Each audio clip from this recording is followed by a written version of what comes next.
Hi friends मु रजत स्वागत करछि आपनको मो चैनल बैंकिंग विथ रजत रे। देखंतु आज ओडिया ग्रामर जाकि OPSC SO previous year question 2018-19 question आपनको 101 रु 150 करथिली। आज पार्ट 2 रे 151 रु 200 करिया। टोटल 100 क्वेश्चन ओडिया मु गोटे पार्ट रे 50 क्वेश्चन करथिली। आ गोटे पार्ट रे पार्ट 2 आपन 50 क्वेश्चन सारिबी जेटा कि 2018-19 एग्जाम आस्तेला ओडिया ग्रामर एएसओ। ठीक अच्छे स्टार्टिंग करिया तापर जो मैंने पिला माने एएसओ पई प्रिपरेशन करछन्ती आपण माने जॉइन करि पारिबे पिला माने ऑनलाइन माध्यम रे। जे आपण अन अकाडमी ओपीएससी रे हमें बहुत गुडे बैच कोर्स करूछु। एटा होची बैच नंबर 3 देखंतु लेखा आइछि सेप्टेम्बर 13 ता स्टार्ट हेछि। सिलेबस को बेस करी हमें एठी 10 एजुकेटर को नहीं करी गोटे बैच कोर्स करिछु। जीके पई रहिछि 6टा एजुकेटर बाकी इंग्लिश ओडिया और रीजनिंग पई रहिछि। फुल सिलेबस कवर होछि आपण यदि जॉइन करि पारिबे टोटल सब सिलेबस पाई पारे। देखंतु इशू रहिछि 10 सब्जेक्ट कवर टॉप 10 रही एजुकेटर अच्छे 250 आवर अपन लाइव क्लास पाइपर। जब कोई लाइव क्लास मिस कले आपन ताको परे मध्य देखि पारिबे रेकॉर्डिंग वर्जन एवं आपन पई एठी रहिछि मध्य जहा कि नोट रहिछि आपन को टेस्ट रहिछि ये सब रहिछि अवेलेबल। एवं ता सहित आमे संभव कंप्लीट कोर्स फॉर आरआई एवं अमीन पई मध्य एआरआई एवं अमीन पई मध्य बैच कोर्स 1 स्टार्ट करिछु 20 रु एवं ओएस पई भी फाउंडेशन कोर्स चलीछि पिला माने। तो जदि आप चाहती जॉइन करिया को पिला माने केवल on academy learning app install करेंगे। कला लॉगिन टाइम रे ओपीएससी गोल्ड चूज करेंगे। स्टेट पीएससी सर्च करी स्टेट पीएससी सर्च करेंगे ओपीएससी गोल्ड चूज करेंगे लॉगिन टाइम रे। तापर आप गोटे ऑप्शन आसीबो गेट सब्सक्रिप्शन तापर क्लिक करेंगे। आप इच्छा आप 6 मास 12 मास बा 24 मंथ पई मध्य नहीं पारंती। जो मैंने चाहते केवल एएसओ पई लागिबे तो 6 मास भीतर अपन सिलेबस कवर हो जिवो। जो मैंने ओएस पई आगामी ओएस पई लागुसंती तो आपण एठी गोटे वर्ष बा 2 वर्ष पई जॉइन करि पारे। ये सब अमाउंट मेंशन करिछि। ये सब 10% डिस्काउंट कटि जिवो। ए बीडब्ल्यूआर लाइव गोटे आसीओ बॉक्स परीक्षा सेठी आपण पुट करिवे ऐड कला पर ये 10% डिस्काउंट 5040 हे जिवो। 12 मास को 6300 24 मंथ को 7560 गोटे ऑफर अछि पिला माने। बर्तमान जदि आपण चाहंती ओएस पई लागिवे तो लॉन्ग ड्यूरेशन पई 12 मास जॉइन कले 3 मास फ्री क्लास मिलिबो। आपन 24 मंथ जदि आपन जॉइन करसंती 4 मास एक्स्ट्रा फ्री क्लास मिलिबो। कम टाइम पे ऑफर अछि कान आगु पिला प्राइस चेंज होइयो। बिफोर दैट आपन जॉइन कर नियंतु प्राइस चेंज होबा पूर्वरु। ओके एटा मोर रेफरल कोड जाकि मु एई वीडियो डिस्क्रिप्शन बॉक्स रे लिंक मध्ये शेयर कर दै छी। जॉइनिंग लिंक आप इंस्टॉल कला पर ताको क्लिक करी जॉइन करि पारिबे। एटा मो कांटेक्ट नंबर जहाँ भी डाउट अछि जॉइनिंग पे आपन माने एसएमएस करी मध्ये बुझी पारिबे। बैच को स्टार्ट हो जाई छी एसो पई आपन जॉइन करि पारिबे जल्दी। देखो तो आम थिलु 150 नंबर सरी 151 करिया से जो अवय जोगे डैश गठित हुए। अवय जोगे कौन गठित हुए? विशेषण क्रिया विशेषण गुणवाचक विशेषण भाववाचक विशेषण। अवय जोगे ये कौन गठित हुए? 151 ए हम विशेषण गठित हुए। खेलुथिबो केउ काल सूचक खेलुथिबो गोटे केउ काल सूचक खेलुथिबो से खेलुथिबो तामन एटा कौन हम ना संभव गोटे संभावना अच्छी खेलिवार संभव काल सूचक। उ प्रत्यय द्वित्व प्रयोग रे उ प्रत्ययर द्वित्व प्रयोग रे डैश क्रियापद गठित हुए। उ प्रत्यय पिला एटा बढ़िया क्वेश्चन। उ प्रत्यय असमापिक क्रिया देखुतिला क्रियापद रे आ सूचक प्रत्यय देखुतिला क्रियापद रे आ डैश सूचक पद। पुरुष वचन केउठु नुहे 54 हबो पुरुष वचन। यौगिक क्रियापदर प्रथमटी क्रियाटी सर्वदा यौगिक क्रियापदर प्रथम क्रियाटी सर्वदा डैश रूप विशिष्ट। असमापिका समापिका सक्रमक केउठु नुहे 55 नंबर हबो असमापिका रूप विशिष्ट।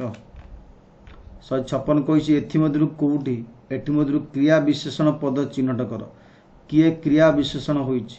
झुली झुली चाले कांदू कांदू गला सत सतिका घटना टिकिमिकिया बासन कि चालिया गोटे क्रिया। तो चालिया गोटे क्रिया तो झुली झुली चलिबा क्रिया को विशेषण कला झुली झुली। देव ए आंसर राइट। अणि प्रत्यय क्रियापद डैश युक्त हुए। अणि प्रत्यय क्रियापद डैश से युक्त हुए। 57 नंबर आंसर बी शेष रे। कालर सूचना डैश पदरु मिली थाए। कालर सूचना डैश पदरु मिली थाए। उद्देश्य विधेय क्रियापद कर्तापद। 158 आंसर हम डी। क्रियापद न एक नास्तिवाचक डैश, न एक नास्तिवाचक अवयव यहाँ हम। ओडिया रे प्रेरणार्थक क्रिया पद डैश प्रत्यय युक्त होता है, ये आ एवं ए। सबीकरण क्रियापदर डैश विकरण थाए, सबीकरण क्रियापदर डैश विकरण थाए, गोटे दुईटी तीनोटी पांचटी। ये आंसर कौन पिला हम, डी आंसर ये हम पांचटी। जाउथिबा क्रियापदर था एक डैश क्रिया, जाउथिबा क्रियापदर था एक डैश क्रिया, क्रियावाचक विशेष जाउथिबा।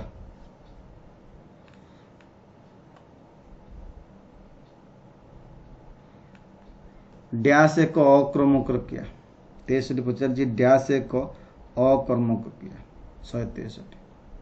पढ़िबा, दलिबा, मारिबा, काशिबा, कर्म कार नाही, काशिबा।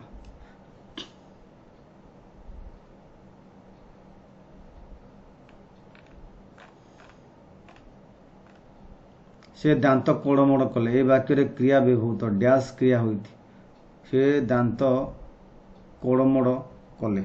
64 नंबर आंसर हम अमिश्र ध्वनात्मक, ध्वनि सृष्टि होची ध्वनात्मक क्रिया। डैश एक संपन्नता सूचक असमापिका क्रिया, डैश एक संपन्नता सूचक असमापिका क्रिया। ये आंसर हम 165 कौन बी। बसी बसी एक संपन्नता, बसी बसी संपन्नता सूचक 165 आप बी ऑप्शन राइट। असमापिका क्रिया दुरुक्ति द्वारा डैश निष्पन्न हुए, असमापिका क्रियार दिरुक्ति द्वारा डैश निष्पन्न हुए। क्रिया विशेषण मरामरी एक डैश क्रियापद, असमापिका क्रिया। डैश एक अपूर्ण धातु अटे, जा सो पढ़ कर, ये हम जा। से कहते पिलाटी दौड़िला, ए वाक्य डैश एक असमापिका क्रिया। से कहते कहते हम राइट आंसर। आम घर, से आम घरे खाइले, ए वाक्य खाइले एक डैश क्रिया, खाइले एक, से आम घरे खाइले गोटे अमिश्र क्रिया हम। खाईदेला क्रियापद देला एक डैश क्रिया,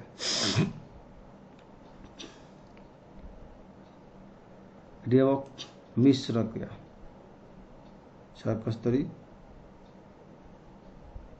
171 सी। आभिमुख्य युक्त क्रियापद सर्वदा डैश होता है, सरल सहायक यौगिक केउठु नुहे, यौगिक होता है। से खाइबणी, ये वाक्य णी प्रत्यय डैश अर्थ व्यवहृत होइछि। आंसर हम डी संभव। से खाइबणी गोटे अनुमान करुछि, क्रियापद सहित जो प्रत्यय युक्त हुए ताकू डैश कह जाए। आंसर हम बी क्रिया विभक्ति कह जाए। से क्रिकेट देखी फेरुछि, ये देखी लिखा है गार, रेखांकित पदटी डैश। संपन्न सूचक, संपन्न कार्य संपन्न करुछि, संपन्न सूचक असमापिका क्रिया। अणी प्रत्यय डैश काल व्यवहृत हुए, अणी प्रत्यय डैश काल संभव। से खाइबणी देखिबणी ये संभावना अर्थ रे। न प्रत्यय न पूर्व प्रत्यय भावे डैश क्रिया सहित संपृक्त होता है, न गोटे पूर्व प्रत्यय भावे डैश क्रिया सहित संपृक्त होता है। असमापिका क्रिया, जो क्रियार कर्म न थाए ताकू डैश क्रिया कह जाए। अक्रमक क्रिया खाऊ नथिबी क्रियापद न एक डैश, खाऊ नथिबी क्रियापद रे न एक डैश। आंसर वो बी न्यार्थतक प्रत्यय, न्यार्थ्य। नाम धातु क्रिया डैश रु विशिष्ट गठित होता है, नाम धातु क्रिया डैश रु विशेषण गठित होता है। नाम धातु क्रिया डैश रु विशेष और विशेषण था दुईटी काल निमंते प्रयोग करा जाई पारे था दुईटी काल निमंते प्रयोग करा जाई पारे अतीत को काल आंसर हम अतीत भविष्य थिली थिबो गंगा नदीर पानी पवित्र अटे यह वाक्यर क्रियापद निर्णय करा यह वाक्यर क्रियापद किए 82 अटे पवन बहे यह वाक्य क्रियापदर काल निर्णय कर पवन बहे साधारण अतीत साधारण वर्तमान एटी हम पवन बहे जेनराली साधारण वर्तमान अटकिबा क्रियापद डैश रु गठित अटक विशेषर गोटे धातु और गोटे विभक्ति नहीं गठित हुए डैश क्रियापद गोटे धातु गोटे विभक्ति नहीं कौन क्रियापद गठित होता है एकक क्रियापद ये इल प्रत्यय डैश काल सूचक इल प्रत्यय वर्तमान अतीत भविष्य संभव इल प्रत्यय गोटे कौन काल विशेष 186 आंसर वो बी जाउछंती जाइछंती क्रियापदटी डैश रूप विशिष्ट जाइछंती तामने वर्तमान रो पास्ट प्रेजेंट परफेक्ट संपन्न वर्तमान खा धातुर खुआ डैश धातु गठित खा धातुर खुआ डैश धातु गठित ये आंसर हम आपनकर ये होछि प्राणार्थक धातु चंद्रर प्रतिशब्द चिन्हट कर चंद्रर प्रतिशब्द कौन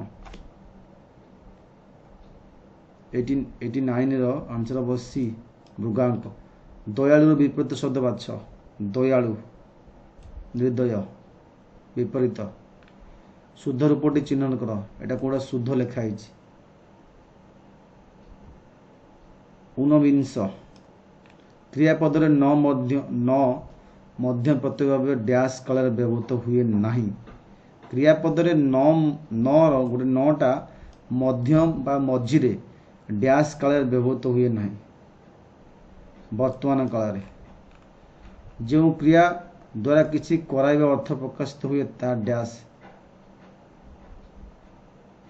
ता किसी कराइबा ता प्रयोजक क्रिया बा प्राणार्थक क्रिया उ जोग कर द्वितीय क्रिया द्वारा डैश सृष्टि होता है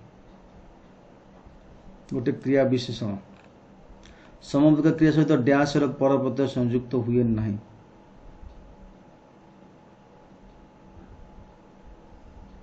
समविक क्रिया सहित नाही पर प्रत्यय सहित से कुछ कौन पचारि समविक क्रिया सहित डैश पर प्रत्यय संयुक्त हुए समविक क्रिया सहित डैश पर प्रत्यय संयुक्त होता है ये हे नाही डैश एक सहायकारी क्रिया खाइला खाऊची खाइथिबो खाई सारिला 96 सी खाइथिबो डैश एक धनात्मक बा धन्यनुकारी क्रिया 97 डी गोडा गोडी ठीक शब्दटी चिन्हट कर आदर ठीकटा कौन पचारि पुरस्कार निअंटर विपरीत निअंट माने बलका विपरीत अर्थ निअंट हला बेसी बली पड़िला पोखरी प्रतिशत बाच पोखरी जानी सरसी हम ये पिला 151 रु आपनकर 100 200 क्वेश्चन जहाँकि ओडिया ग्रामर ठीक अच्छे ओडिया ग्रामर एएस एग्जाम आपन आसीथिला 2018 एएस रे तो समस्त देखि नियंतु एवं वीडियो को लाइक कर दियंतु एवं शेयर करूँ धन्यवाद।